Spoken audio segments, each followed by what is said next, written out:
Welcome to Mutual of Omaha's Wild Kingdom. I'm Peter Gross, co-host of the original Wild Kingdom with Marlon Perkins and Jim Fowler. In the early days of filming wildlife, as you'll see tonight, researchers had to capture animals in order to observe and learn from them. But that's no longer the case today. Modern technology such as drones and satellite tracking offer new ways to study animals in their natural habitat with less intrusion from human touch. Wild Kingdom set the gold standard for nature programming and introduced generations of young people to the wonders of the natural world. Fortunately, the successful research that began with our original series helped many animals make a comeback from the threat of extinction. And that's good news for the Wild Kingdom. So sit back, relax, and enjoy Mutual of Omaha's Wild Kingdom.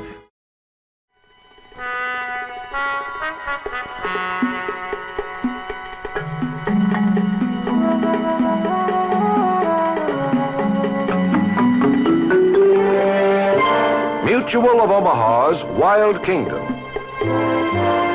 is presented by Mutual of Omaha.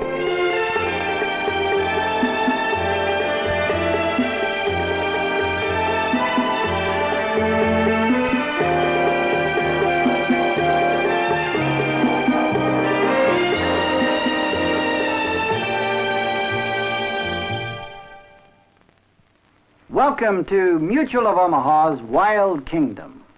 Last week we saw the capture of 2 cheetahs as Stan Brock and I joined an animal relocation team in Southwest Africa. It was all part of a large conservation project designed to help save the cheetah. Almost every one of the world's major conservation groups lists the cheetah as an endangered animal. These beautiful cats are disappearing from their range simply because they're hunted so heavily for their pelts. But in one part of their range, here in Southwest Africa, the cheetah population was doing very well. The idea of the project was to catch cheetahs here, where there were many of them, and move them to Kruger National Park in South Africa, where they were scarce. Scientists at Kruger wanted to study the cheetahs in the wild and discover new ways to protect them. We hoped to take 3 cheetahs to Kruger, and that meant catching 1 more. Stan had worked out an ingenious plan for catching our 3rd cat. The strategy was really quite simple. We knew that several cheetahs often left the plains they hunted and went to a box canyon to drink at the water holes there. This is how the canyon looked. Here's the water, and here's where the cheetahs came in and out, at this end towards the open plain. At this end here, there are sheer walls of rock that no cat could climb. There was only one possible exit, right here where a steep slope leads to a narrow pass out of the canyon. We stretched a net across this pass. Our plan was to lie hidden at the open end until a cheetah entered the canyon on its way to the water. Once the cheetah passed, then we would chase it towards the closed end. We hoped that the cheetah then would attempt to escape by running up the slope and be caught in the net. We didn't have long to wait to test our system. We had barely put up the net before we spotted a large cheetah approaching from the open plain. The cat should reach the open end of the canyon soon, and everything seems ready here. Trapper Jack Vivian has had great success with capture nets like this, set to drop over an animal on impact. But the cheetah won't run into the net unless it's chased in, and the chase will begin at the canyon's far end.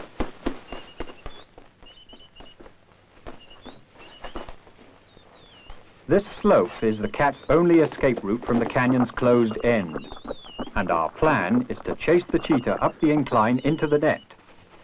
Viv will remain here while I ride to my position near the canyon entrance.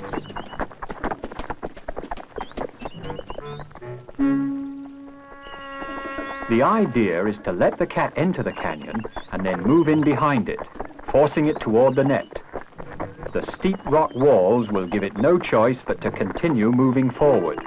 Time's running short. Our native helpers spotted the cat near the canyon entrance, and we'll have to hurry to get there before the cheetah does.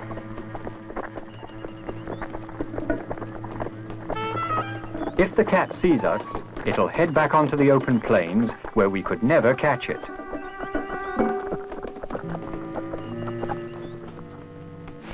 We'd better take cover before we're spotted. The natives will hide my horse in the trees ahead while I get up where I can watch the trail. I'm not the only sentry. Baboons on the opposite ridge. They're sharp-eyed and should spot the cat before I do. No sign of alarm yet. Something's coming. There it is, a big male coming to drink at a canyon water hole.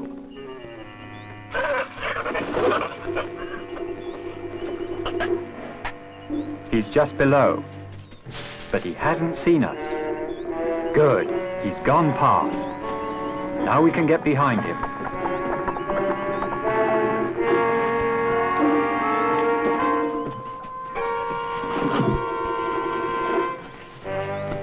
The cat will run as soon as he sees us, and there's nowhere he can go now but straight ahead, to the canyon's closed end.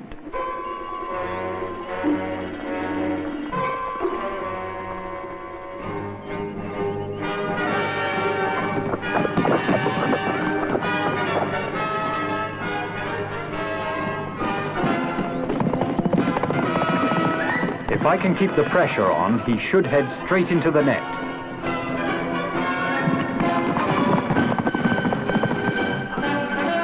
No good, he's stopping. He's suspicious of the net.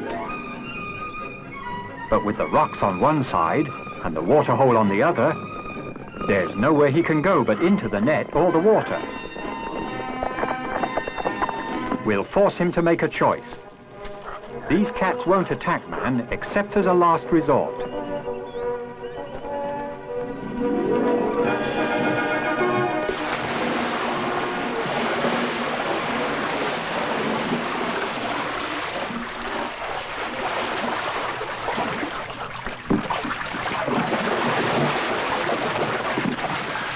With the rope around his neck and Viv holding the tail, we have some control of the cat. But those front paws are still free.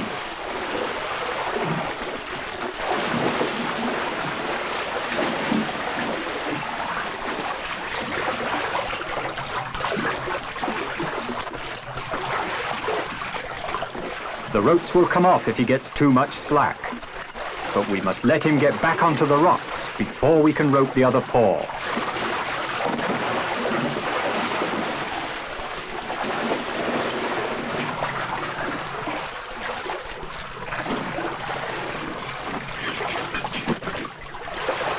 The water really saps your energy. It's beginning to tire him, and it's having the same effect on Viv and me.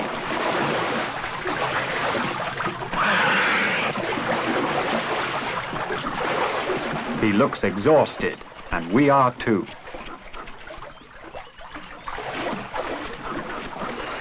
There isn't much the cat can do now, so long as I keep the lines taut and Viv holds the tail. The cheetah is stretched between us, unable to attack. It wasn't the capture we planned, but we've got our cheetah, wet and tired, but unharmed. He'll soon join the two other cats we captured for the trip to their new home at Kruger National Park. The cheetahs we had captured were flown from their home territory to Krueger Park, where they joined cats caught by other capture teams. Stan and I followed the cheetahs to Kruger, arriving by helicopter.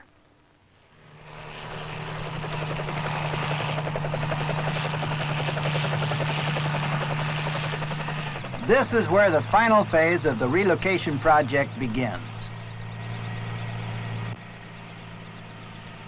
Our cheetahs arrived here only a short time ago, and they've been placed in a compound with the cats caught by other capture teams. Though the cheetahs are all captive now, soon they'll be set free by the two men in charge of this entire operation. Krueger Park's chief ranger, Jean DeCock, and the project supervisor, zoologist Willie Labascagni. Willie's pistol shoots darts filled with cernalin, a powerful immobilizing drug. The dart injects its contents on impact, enough drug to put a cheetah down for several hours. All the time we'll need to fit the animals with identification collars. The first job is darting the cats.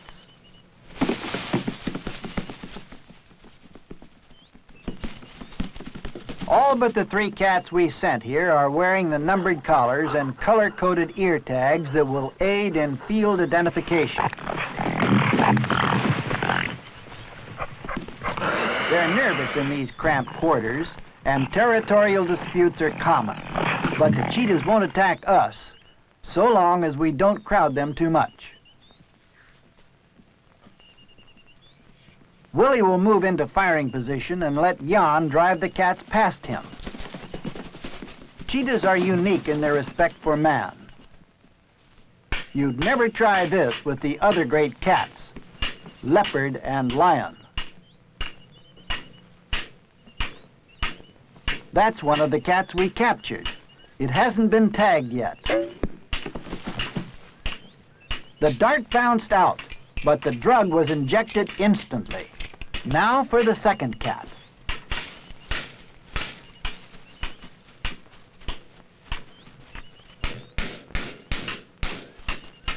Willie wants to place the dart in the hind quarter where there's little chance of injury.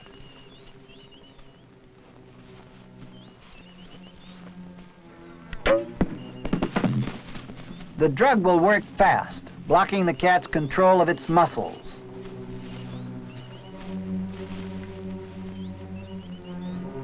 Willie's already darted 2 of the 3 cheetahs we caught. And there's the third, moving just out of range. Good. Now Willie should get a shot.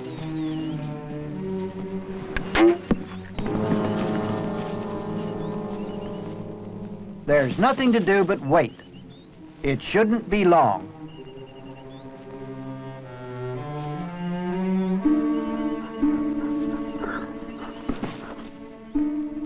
The drug affects only the cat's muscles. Although he may be aware of our presence, he's unable to move.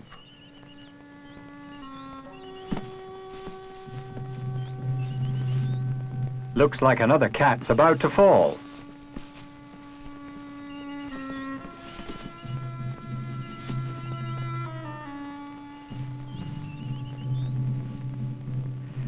Darting these animals is the perfect way to control them. It protects both us and the cheetahs from injury.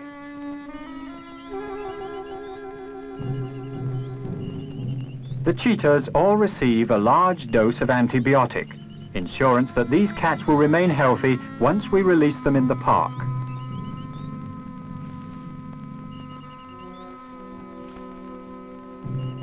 To make it easier for scientists to identify individual animals and follow their movements in the wild, each cat wears a collar with a different number. The project has 2 goals, not only moving cheetahs here to Kruger, where they're scarce, but also studying their habits in hopes of saving these beautiful cats from extinction. Our 3 cheetahs will be the first released, and we'll move them into the park now while the drug's still working. They should be under for several more hours. This third cat will wear a collar different from the other 2. Willie is testing a special tracking system using a tiny battery-powered radio transmitter that the cat will wear around its neck. The transmitter sends out a strong, long-range signal that should allow researchers to keep constant track of the cat's movements through the park.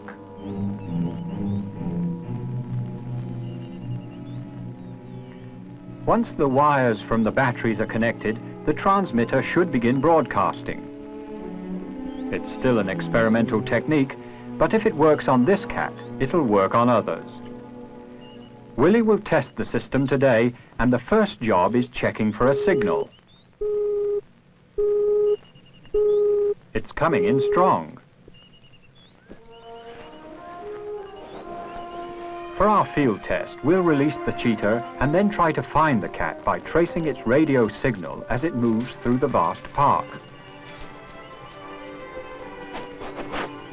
The cats are in, and we're ready to roll. Willie and I will lead the way in a car equipped with a special radio tracking device.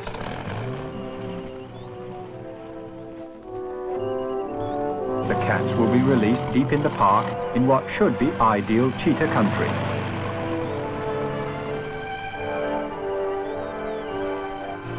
After release, we'll try to track the cat from a helicopter as well as from the car.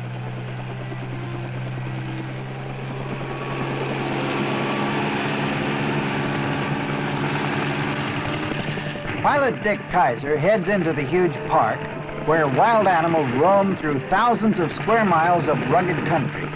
Finding the cheetah will be a real challenge. In the helicopter, we flew far from the cheetahs. When they were released, we wanted to be certain that finding them would be a real test of the radio equipment. Krueger Park is vast, and we're miles from the vehicles. It's time to begin the test. Marlin's ready, and so are we. The cats have revived, and we'll release them back to the wild. The cheetahs are a little disoriented from the ride, but they'll soon have their bearings. The cats are interested only in escape, and pay no attention to us.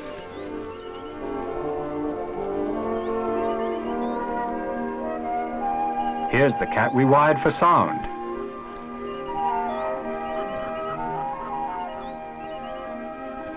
He's even more cautious than the others.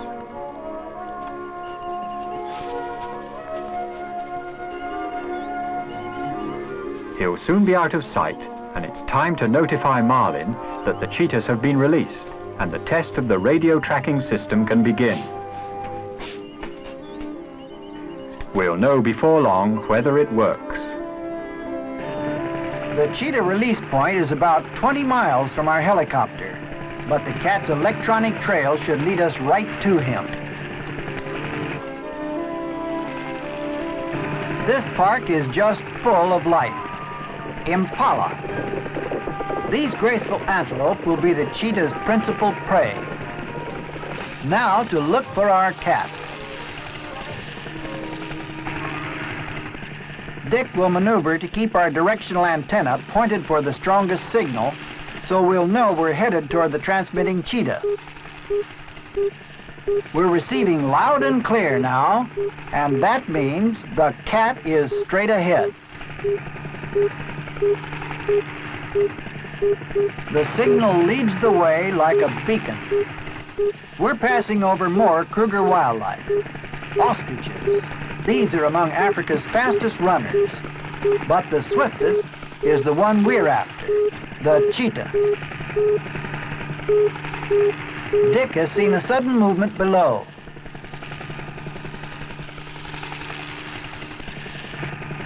Cheetah, one of our collared cats, but not the transmitting one. He's joined by the second cat. They're hunting together. We'll head back for the third cat, following its electronic trail. The signal's getting stronger. We must be getting close.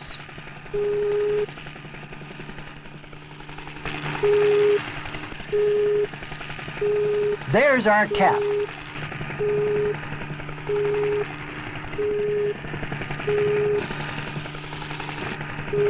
The radio signal has led us straight to the cheetah, and the transmitter seems powerful enough to reach us anywhere in the park.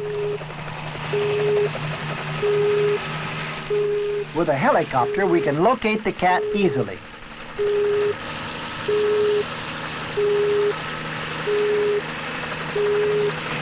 Tracking from the air is fairly simple because the signal is strong and we can follow it in a direct line. But the real test will be tracking the cat on the ground. Stan and Willie will begin this most crucial part of the experiment.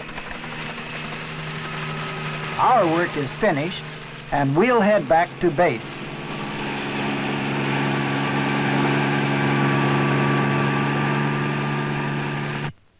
Marlin's given us no clue to the cat's location, so we'll have to rely entirely on its radio signal to find it.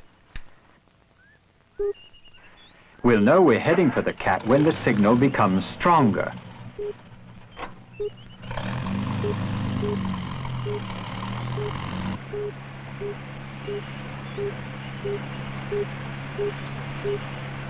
Tracking is much more difficult on the ground. You've got to reckon with obstacles and detours that turn you away from the signal source. But as long as we keep turning back toward the signal, we should eventually drive right up to the cat.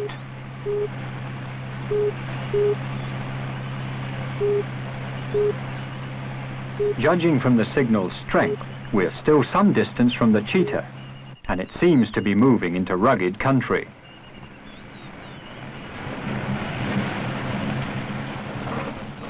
There's a surprise.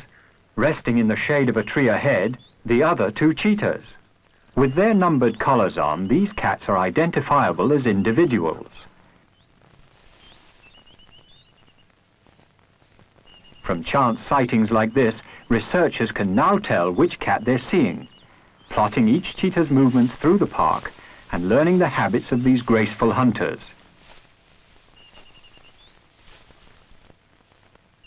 Hopefully they'll learn enough to save the cheetahs from the extinction that threatens them.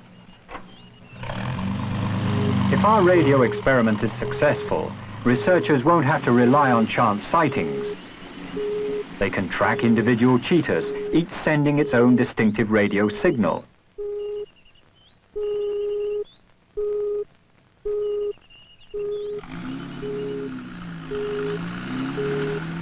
Willie's certain our cat has stopped moving and is close by, judging from the increased signal strength.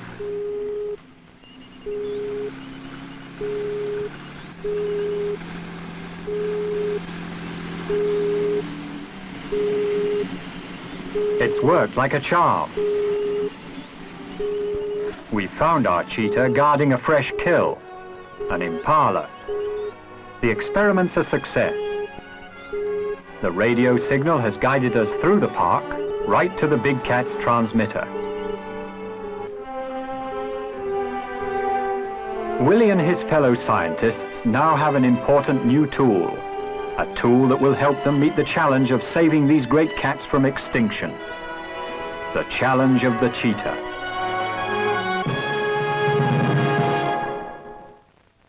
Stan and I stayed at Kruger for several more days, and the cheetahs seemed to adapt well to their new territory. Soon other cheetahs were released, and the scientists began the study they hoped would uncover new ways to preserve these threatened animals.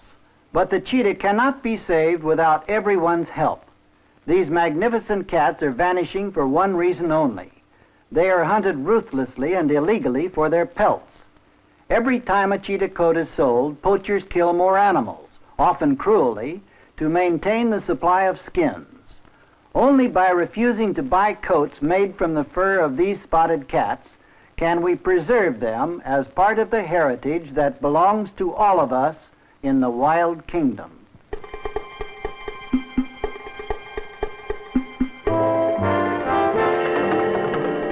Mutual of Omaha has presented Mutual of Omaha's Wild Kingdom.